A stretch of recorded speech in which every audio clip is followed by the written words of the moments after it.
ساڑھے شاہ صاحب فرمانے ہونے اب کے گلشن والے اپنا حصہ پورا لیں گے. ہاں جی ہاں ہون انشاءاللہ ووٹ نہ ہون گے تو پھر سوٹ ہون گے. تگڑے ہو منڈی آڑے ہو کہ نہیں؟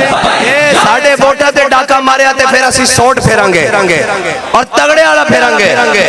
اب کے گلشن والے اپنا حصہ پورا لیں گے. ہاں سارے جناب اور کہنے جی آپ کو اسٹیبلشمنٹ کہتی ہے اور میں کہا پہلے پوچھتا صحیح اپنے ابے کو انہوں دی جرت بھی ہے ساڑھے نہ گل کر سکن. انہوں دی کی جرت ہے ساڑھے نہ گل کرن. انہوں نے پتا ہے محمد عربی دے غلامن ایک کسے دے اشارے تے نہیں آندے اے جدو آندے حضور دی محبت سینے وچ لے کے آندے.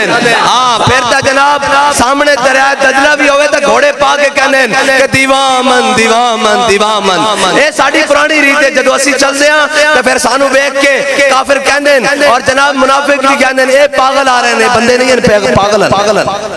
ساڑھی یہ ریت ہے وہ کہنے نے دیوامن. انہوں دی کی جرت ہے کہ جڑا آپ کہندا مجھے اس نے کہا باجوانے کے اتنی ٹکٹیں دے دو پھر میں نے دے دی. پھر اس نے مجھے کہا کہ آپ اسمبلیاں توڑ دو.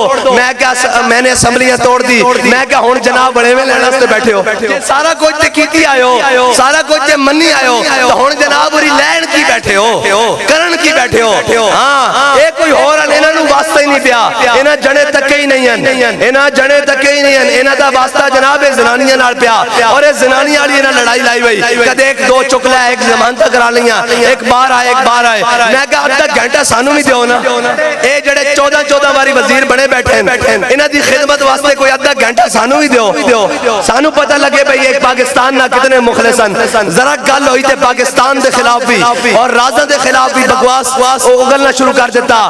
میں کہا چلے آئے اسیواں جنہاں سینے تے گولیاں کھا دیاں موڑے تے لاشاں چک کے کیا کہ اے وطن بھی ساڑھے بڑے نے بنایا. نہ اس وطن دے خلاف کوئی گل برداشت کر سکتے ہیں اور نہ اس وطن دے بنانا دے خلاف کوئی گل برداشت کر سکتے ہیں. اگر کوئی اس وطن وطن عزیز پاکستان دے خلاف نکلیا کوئی آنکھ اٹھی تو آنکھ پہلے کٹ دیں گے کوئی زبان نکلی تو گدی تو کھچ دیں گے. اے ساڑھا حوصلہ کہ سارے ظلم برداشت کر کے آکھیا مر جائیں گے ظالم کی حمایت نہیں کریں گے.